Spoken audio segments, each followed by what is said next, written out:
Good morning, Hank. It's Friday. It's actually morning for once, hence the coffee. I love it when the coffee's done. I have a letter for your 15-year-old self today, but first, in your video on Wednesday, you talked about lexical gaps, like the fact that in Romanian there is no word for shallow, and in English we don't have a word for people who aren't virgins. Turns out, by the way, that there is a word in Romanian for people who aren't virgins. But anyway, it seemed to me that we need to plug that lexical gap, and then plug it again, and it...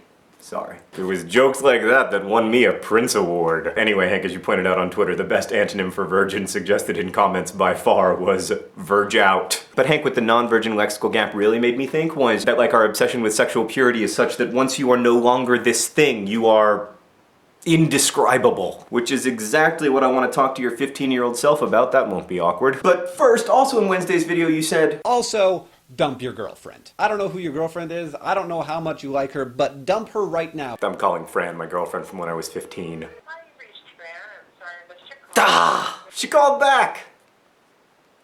Hello? Hello? Hi, Fran! Hi, Don Green. He made a video saying that I should dump whoever I was dating when I was 15, which was you. True. That's true. So, Are you breaking up with me?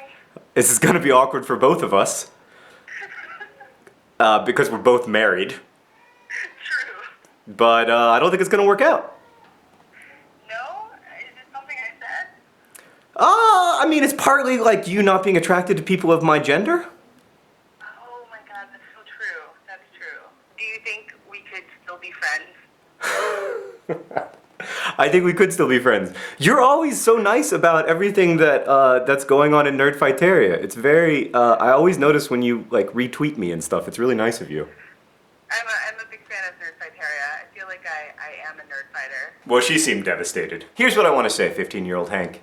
It's not that big of a deal. Sexuality is important, but it's certainly not the only interesting or important thing happening to you right now. 15-year-old Hank, both you and I live in worlds that tell us there are only two important things. One is the acquisition of goods, and the other is either the acquisition or avoidance of sex. But Hank, it turns out that the question of who's a virgin and who's a verge out is not the most interesting question. And the romantic relationships in your life are not the only important relationships. As I give this advice, I realize that it is not intended for 15-year-old Hank, it is intended for 15-year-old John. 15-year-old Hank, you're doing great, and if you're watching this, the only thing you're probably thinking is that a My Little Pony in the background? Yes. Yes, it is. 15-year-old Hank, check this out. In the future, you're going to write songs, and people are going to paint ponies about your songs, which your brother will then steal. Some things never change. Hank, I'll see you on Monday.